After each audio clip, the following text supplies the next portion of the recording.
D'accord, merci madame. Et bonsoir, chers membres du jury. Je suis Consolas Rodonou, cofondatrice de DORA, une application de soutien en santé mentale et bien-être émotionnel.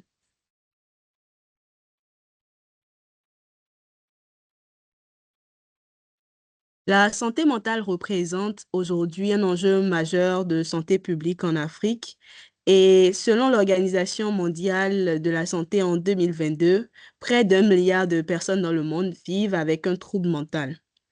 Et en Afrique subsaharienne, plus précisément, plus de 100 millions de personnes sont concernées, mais le constat fait est que moins de 10% ont accès à un traitement adéquat en raison du manque de professionnels et de ressources.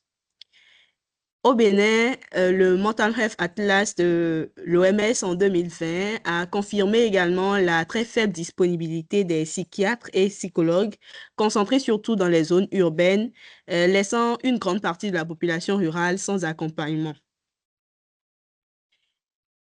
Et quand on prend le cas des femmes, les femmes sont particulièrement touchées. Environ une femme sur trois subit des violences physiques ou sexuelles au cours de sa vie, selon une étude de l'OMS et de l'ONU Femmes en 2021.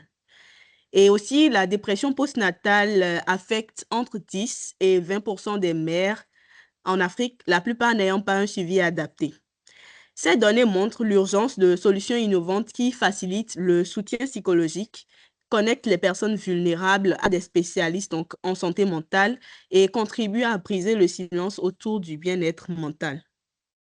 Et c'est pourquoi nous avons pensé à Doha, en langue locale Fongbe, qui veut dire Dohato, une solution innovante pour le bien-être. Dora, c'est donc une application mobile de santé mentale qui est dédiée notamment aux femmes, intégrant des outils innovants tels qu'un chatbot vocal basé sur l'intelligence artificielle et principalement donc le traitement du langage naturel, des espaces d'échange anonymes et sécurisés, ainsi qu'un accès direct à des professionnels de santé. Et notre approche repose principalement sur l'anonymat, parce que ce sont des données qui sont sensibles et privées. Notre approche repose également sur l'accessibilité et l'adaptation culturelle avec l'intégration des langues locales, donc la compréhension de ces langues locales-là comme le Fongbe, le Dindi et autres par le chatbot, histoire d'aider également les femmes dans les milieux ruraux.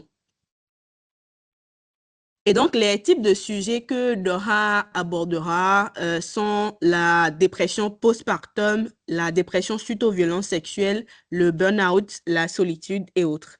Mais nous commençons déjà par des problématiques spécifiques aux femmes avec une vision d'offrir des ressources adaptées aux personnes qui traversent tout type de dépression. Et l'idée, c'est principalement de sensibiliser déjà sur l'existence de ces maux et de contribuer au bien-être des personnes qui en souffrent avec des spécialistes du domaine.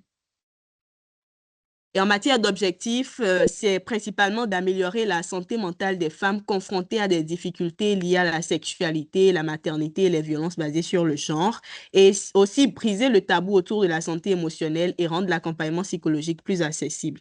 Nous allons également offrir une plateforme technologique sécurisée et personnalisée pour favoriser le bien-être et la résilience. Et donc, les bénéficiaires, ce seront les femmes en milieu, en zone rurale et urbaine et toute personne concernée par les sujets abordés, aussi bien les professionnels de santé mentale. En termes de fonctionnalités clés, Dora se veut être un refuge psychologique. Donc, on aura un répertoire de psychologues, de psychiatres et de sexologues certifiés. Il y aura également un forum anonyme pour des femmes qui voudraient s'exprimer librement et des auto-évaluations émotionnelles. Il y aura également un canal pour le partage de témoignages, d'articles et vidéos, de guides pratiques sur la santé mentale et reproductive. Et Dora se veut être un bouclier de protection avec une intelligence artificielle bienveillante, donc un chatbot d'assistance avec une analyse émotionnelle et des tests de santé mentale. Donc, avec le processus d'intégration, on a la collecte de données adaptées, on a l'entraînement du modèle de traitement de langage naturel. On a également l'intégration du chatbot, l'analyse du sentiment de l'utilisatrice ou de l'utilisateur en temps réel et un système d'apprentissage continu afin d'améliorer l'expérience utilisateur.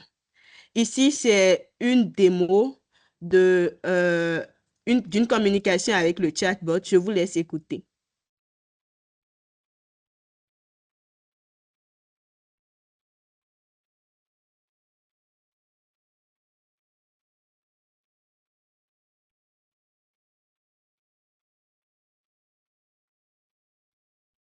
Et là, c'est l'intelligence artificielle qui répond.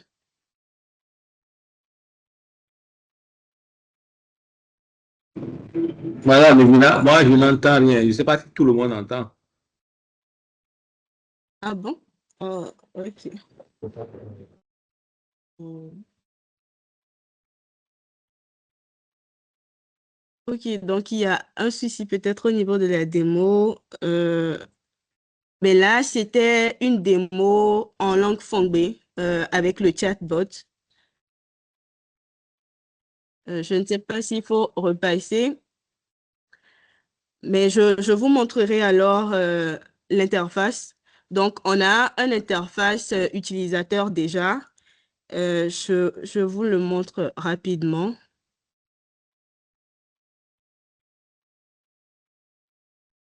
J'arrête le partage à ce niveau.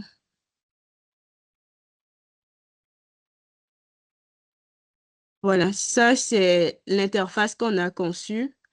Et de manière pratique, lorsque vous venez sur Dora, c'est comme ceci que ça se présente. Et vous avez la possibilité donc de vous connecter. Et en vous connectant, on propose également une série de questions déjà au début pour identifier l'état dans lequel vous êtes. Vous pouvez vous inscrire, vu qu'on part sur l'anonymat, on a juste voulu demander voilà, le prénom, l'âge et peut-être la situation familiale aussi. Donc, ces différentes réponses vont permettre au chatbot de pouvoir adapter les réponses en fait à vos différentes préoccupations. Donc, vous avez la possibilité aussi de personnaliser votre parcours ici, de dire vraiment les différents problèmes que vous rencontrez et les différents aspects sur lesquels vous voulez que l'IA vous vienne en aide. Donc ici, c'est comme ça se présente. Vous verrez qu'il y a un test ici, comme je le dis, où l'utilisatrice a la possibilité de faire le test en répondant à des quiz pour qu'on sache concrètement si le problème, c'est un problème de dépression postpartum, de burn-out ou de santé mentale en général. Et pour l'assistant chatbot, voici comment ça se présente. Comme use case ici, la première question du chatbot, c'était comment vous sentez-vous aujourd'hui? Posez une question ou décrivez votre situation. Et l'utilisatrice qui répond, je suis constamment fatiguée. Est-ce que c'est normal? Donc ici, on a un début de réponse.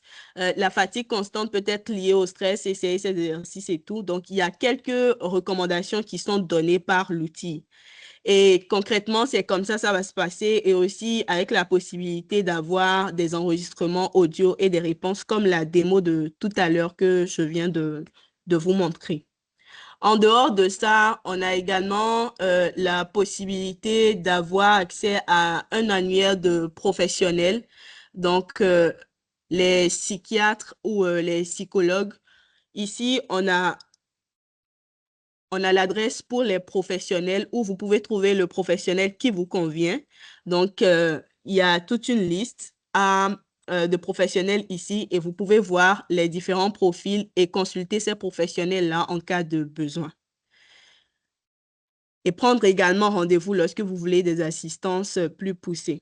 Ensuite, on a des différentes ressources qui sont disponibles sur la plateforme en fonction de votre besoin. Donc, c'est tout pour la présentation de Dora. Merci pour votre écoute attentive.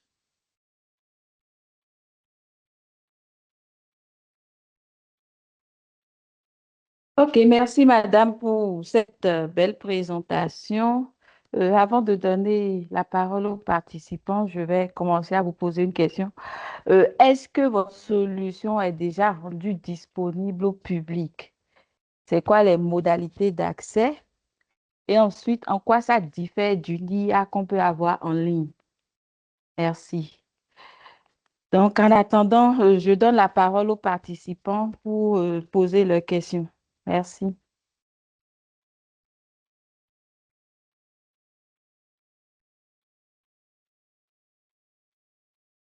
Ok, est-ce que je réponds directement à votre question ou je note la question déjà pour répondre après? Je pense que vous pouvez y aller parce qu'on n'a pas de main Oh, levée pour le moment. d'accord, merci madame. La solution n'est pas encore sur le marché. Nous avons déjà conçu un MVP, un Minimum Viable Product, qui est en train d'être amélioré. Et justement, pour ce MVP, ce sur quoi on a principalement travaillé, c'est le chatbot avec, pour focus la langue Fongbe, déjà pour les différentes conversations et les modèles qu'on a à notre disposition. Et pour ce qui est des différentes modalités d'accès à Aldora, il faut dire que la solution, c'est déjà une solution qui est conçue dans le social. Donc, on a une approche plutôt mixte. Pour un début, il y a une version basique pour les différents utilisateurs où ils pourront avoir accès à l'application donc en téléchargement libre et ils pourront l'utiliser également pour leurs différents besoins. Il y a également des versions premium pour des utilisatrices ou des utilisateurs qui voudront un accompagnement plus poussé. Et aussi au niveau de l'annuaire des professionnels, comme je l'ai montré tout à l'heure, il y a différents profils de professionnels que ces utilisateurs-là de l'application pourront contacter en cas de besoin. Et là, il faudra payer des frais de consultation aussi pour ces professionnels. Mais nous prévoyons vraiment dans notre approche nouer des partenariats avec des ONG et par exemple l'Institut national de la femme et d'autres instituts déjà en place pour permettre aux différents utilisateurs de dépenser moins. Et en quoi cette solution diffère des autres solutions déjà disponibles? Déjà, en matière de santé mentale, il n'y a pas assez de solutions développées au Bénin. Et même pour les solutions déjà développées, il n'y a pas encore une solution qui intègre un chatbot avec les langues locales. Nous, notre approche principalement, c'est de favoriser en fait, valoriser en fait, je dirais, cette inclusion-là au niveau des populations, donc permettre même aux femmes qui n'ont pas eu la chance d'aller à l'école de pouvoir l'utiliser et de pouvoir mieux discuter. Donc, je dirais que ça aussi, c'est notre particularité pour Dora. Et au-delà de ça, Dora, c'est plus un mouvement aussi et un mouvement de sensibilisation déjà à la santé mentale, à la dépression postpartum et à d'autres types de dépression dans notre contexte. Ok, merci beaucoup, madame. Le public a la... Voilà, nous avons une main levée. Monsieur Joseph Abalo. Ok, merci Madame Sarah, merci Madame Horonou. J'ai, comme ce n'est pas encore en production tel que tu l'as dit, moi j'ai, comme ça concerne la santé mentale surtout, pour la gestion des variables, je prends culture, religion, race, éventuellement. Est-ce que dans le chat, est-ce que vous avez le même contenu pour les réponses en tenant compte des profils de celui qui se connecte, s'il se déclare d'une telle religion, d'une telle culture ou bien d'une telle race? C'est vrai que si c'est le fond, bon, celui qui n'a pas le dengue au nord peut être à Cotonou par le fond, mais a une éducation qui est différente du natif fond et autres. Et je veux voir comment vous générez le contenu pour que cela ne heurte pas certaines sensibilités. C'est-à-dire, est-ce que les psychologues travaillent suffisamment avec vous à chaque fois? Est-ce que vous aurez des retours d'expérience pour corriger le contenu? Comment c'est géré ces aspects un peu qui se lient à ces variables que j'ai citées là? Merci.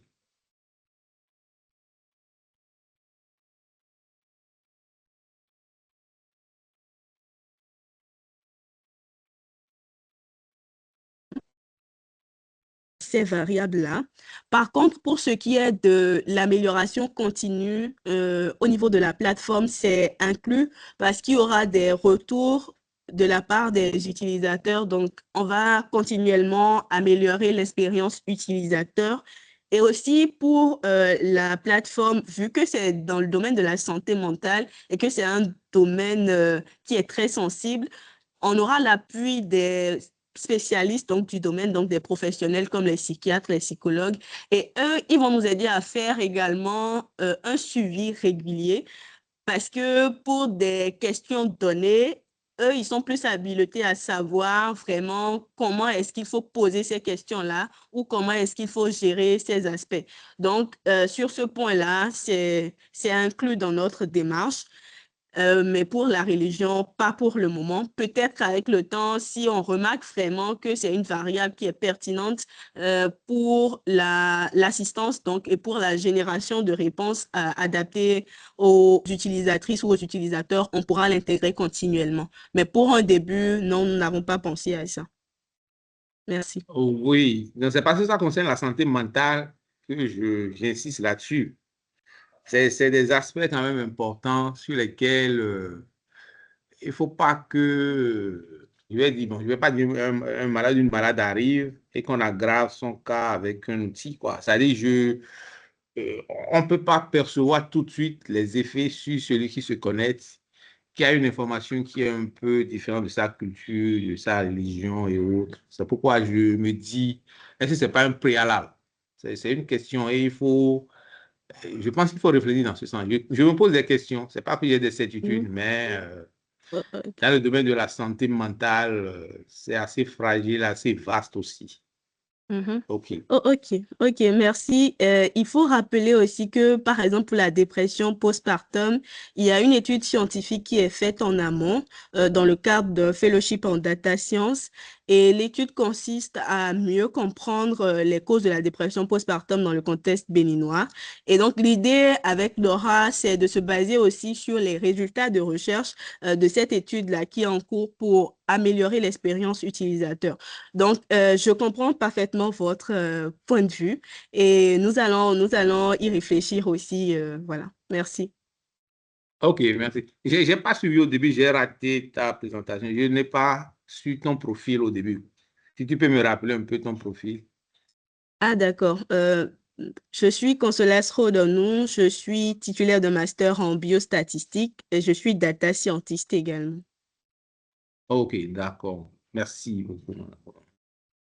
Ok, merci Madame Rodon. Nous avons écoulé le temps imparti et je vous souhaite du succès pour la suite. N'hésitez pas à parler de votre projet autour de vous parce que la prochaine étape, ça va être le vote du public. Donc, la vidéo de ce pitch sera rendue publique pour susciter des votes. Donc, parlez de votre projet autour de vous pour vous donner plus de chances de, d'être choisi parmi les lauréats. Merci beaucoup.